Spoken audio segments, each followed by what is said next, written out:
Congratulations, guys, on the movie. Congratulations on your work. I think one of the big telltale signs when horror fans really appreciate something is when Halloween rolls around and it's like one of the most sought-after costumes, and you see a dozen tutorials online on how to do the Pennywise makeup. I've seen it myself. So with the bus that we have here now, can you kind of give us a little bit of insight and break down you know, some of your thoughts into creating the makeup for Pennywise? Well, certainly, yeah. It's actually surprisingly simple in terms of the technique and the approach and the materials. It's Bill Skarsgård, right, with a big foam latex head and foam latex nose tip and two very subtle cheek pieces, and all of this was built to enhance this smooth kind of egg-shaped quality of a very childlike element to the character, including the larger head. And again, very simple. We got a life cast of Bill, we did sculptures, we did a lot of extra sculptures going in different directions for the director to try out different aspects, and we finally arrived at the final look, which was a foam latex makeup application. Now, was this design set in place before Bill Skarsgård was cast, or did you guys already kind of have an idea of the design for Pennywise for the movie? There was some design work done prior to Bill's casting. In fact, Andy Muschietti, the director, is quite a good sketch artist, and he showed us a line drawing that he had done that was really gorgeous, and that's what we mainly used. And then it became an issue once Bill was hired. We need to then take that design and design it in the real world, bring it to life in 3D as a clay sculpture first, and then as an appliance that an actor can actually perform in. Now, also with the thing with this movie is that it seems the practical effects and visual effects very, very well. Like especially the refrigerator scene, it flows so well.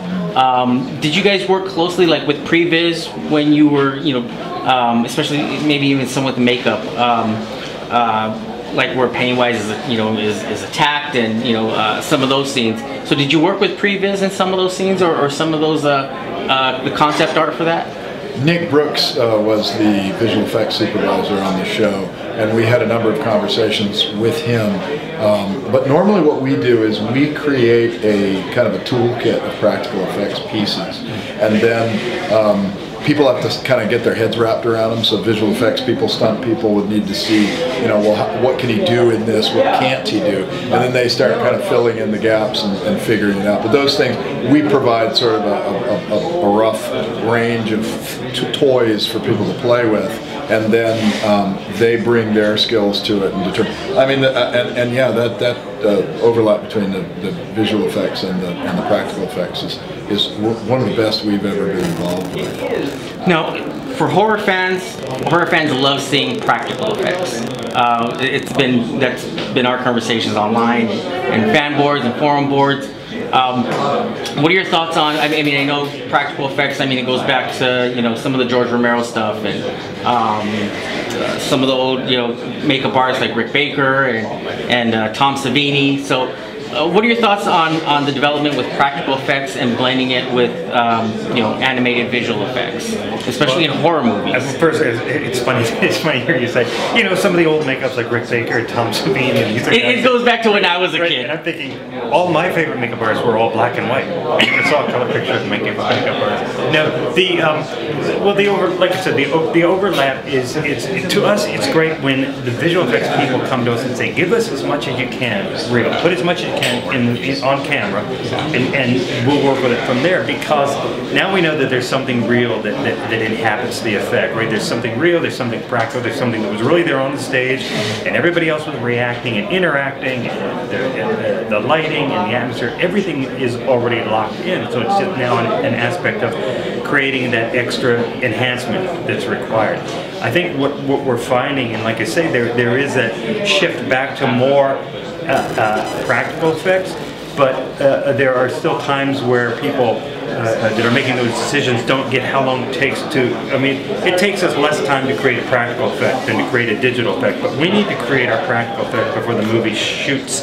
And that's what's hard, is to go on a production and say, okay, we want to start building 3 months before you start shooting. That was basically the way things were done back in the 80s and the 90s, and now it's hard to get producers and studios to understand the importance of committing to us up front so we can deliver something great. So we're with Bill and Pennywise. What was the application process like every morning when he came in? I mean, how long did it take to apply the prosthetics and then apply the makeup? So how long was he expected to be in the chair? Makeups like these, generally, we're asked that question from the get-go. Production always wants to know how long. They're always dreading that it's going to take 5 hours or something like that. But this is about a 2.5-hour makeup. You've got full coverage of the head. It glues down. Cheek pieces. It's not. We've got 4 little pieces here: nose, tip, 2 cheeks, and a head piece, and then the wig. So and it is it's virtually monochrome with washes of color in the cracks, but that gets pre-painted the night before, so you're not spending too much time. So it's about a 2.5-hour makeup, and then about a 30-minute removal process at the end of the day. Okay. Now, for our followers and our readers and our viewers, I know you asked this question a little while ago, but for the person who seeks to get into this type of business and wants to work in this industry, what are your suggestions? What road would they navigate to get to that point? What we found, the very best way to find your way into the right aspect of this art, of this craft, is to go visit the Stan Winston School of Character Arts, because that is that's basically an entire world. It was founded by Stan Winston's son Matt and his brother-in-law Eric lit off, and it's basically an entire world of everything that's special about special effects, whether it's makeup, whether it's prosthetics, whether it's animatronics, electronics, miniatures, stop motion. Every aspect of special effects is really kind of looked at and explained and broken down so people can understand it, and it's a very user-friendly world. Hi, I'm Bart Mixon. I did the special makeup effects for the original Stephen King It in 1990, Tim Curry's Pennywise and the other creatures in the show. Go a little bit about the background of it. Yeah, I was, again, the makeup effects supervisor, so I did design the Pennywise makeup and apply it. I designed, sculpted, and applied it. Initially, I did a handful of designs before Tim was cast, but those didn't really, it was kind of meaningless till I had an actor. Once Tim was cast, I did multiple sketches. I probably did about 5 or 6 line drawings, then I narrowed those down to like 3 that I did what we call clay sketches, which we took his head cast and then rendered them in clay, and then I painted them and threw like just a quick wig on them and took photos to send to the director to get some feedback from him. From those 3, he picked the one that he liked, which one was, I think the other 2 were heavier than what we ended up with, just in terms of more prosthetic coverage on his face. So he picked the one that he liked, which was a headpiece, an upturned nose, cheekbones, and a chin, which was kind of a stylized clown version of the Lon Chaney Phantom of the Opera. That's why he's got like the turned up nose and the receding hairline and that sort of thing. So once Tommy Lee Wallace picked that design, then I resculpted it in clay and broke it down to be a makeup.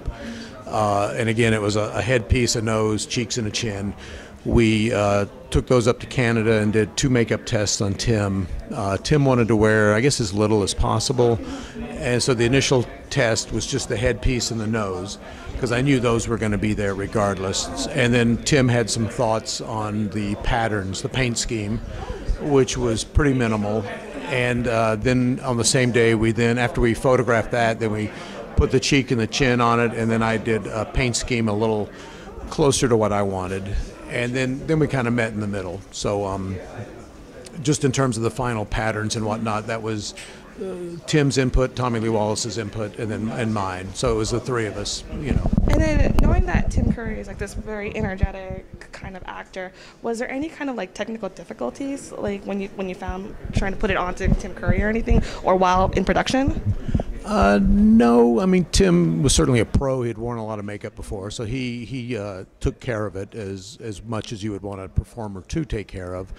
I had a few issues with sweat sometimes, just because of it was in the summer, it was up in Canada, it was humid, so there were there's a material called Pax paint that we based him out with, which is a acrylic paint mixed with a prosthetic grade glue. and so it doesn't really let sweat pass through it, so we would get sweat bubbles. So I would have to blot them, and not, if you wiped it, you could like wipe the makeup off. So I would basically just take a powder puff and just press it out to chase the. So that was probably the biggest maintenance issue.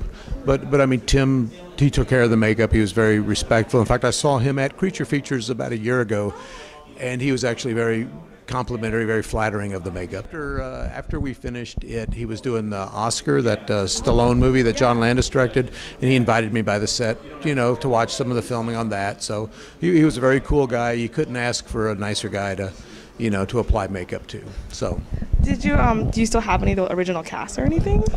I made 3 wigs for the show. I did manage to keep 2 of those. So my father actually in Houston, Texas has a pseudo museum that I have display heads. So like I took like Tim's life cast, did a fiberglass head, glued the appliances on it, put some false eyes in it, put the wigs on it, you know, painted them up. So so I've got those. I've got the spider puppet. We still have that.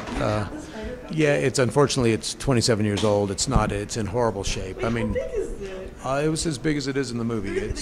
Oh yeah, it's like 16 feet long, and unfortunately it's latex and polyfoam, which holds up better than foam latex, but it's almost like peanut brittle. It's very, very fragile. So it's just kind of sitting in a corner, and if you move it, it's just going to crumble. All the werewolf, the mummy, the Al Marsh corpse, the head in the fridge, all those things. I did everything but the fortune cookies. Everything but the fortune cookies. Yeah, well, those, I think because we shot it in Canada, and I think the effects guys up there wanted to have some fun, so I said, well, they can have the cookies. I mean, the spider, I wanted something that was spider-like, but not a spider. So I thought we came up with a pretty cool design. A friend of mine, Joey Orozco, did the bulk of the design on it, and then I had some input. Aaron Sims helped him sculpt and paint it, and Aaron's like one of the top creature designers these days. But I thought we came up with a good creature. In fact, I have some behind-the-scenes video of it that there's Dead Mouse Productions is doing Pennywise, the making of it. And I showed them this video, and they're like, we had no idea this thing could do as much as it did, because I don't think they used the best takes necessarily in the show. It was capable of doing more than what you see in the movie. I think if I had delivered a puppet that did as little as you saw on TV, they would have been mad. It is unfortunate that it's the climax of the movie and you don't have Tim Curry, but I mean, again, that's pretty much the way it is in the book. So, you know, it's blame Stephen King. So then if you could have changed it, how would have you had changed it then? Well, I don't know if because I mean, I think it's in keeping with the movie, because it's a werewolf, it's a mummy, so it's not unrealistic that it would appear as this spider. That was never intended to be its real form. That was just it was just trying to scare him. That was like its last effort. Before I saw the new It, I was thinking like, well, maybe like after they wounded it, when they find it in the cave, when they beat it to death, if that had been Pennywise again, it might have been a little bit more satisfying. But I don't know that 1990s television would have let 3 adults beat the crap out of a clown on TV and rip his heart out. So. Well, thank you so much. I mean, that's a wonderful history behind Pennywise. And just like one more question. So how do you like the new version of Pennywise? The one's very cool. I think the guys at ADI did a great job with it. Again, I am a little envious that they've got an extra hour and a half and they don't have 1990s censorship, to inhibit them. So I look forward to seeing part 2. But I enjoyed the part 1 very much. Thank you so much. Because they pop. Pop, pop.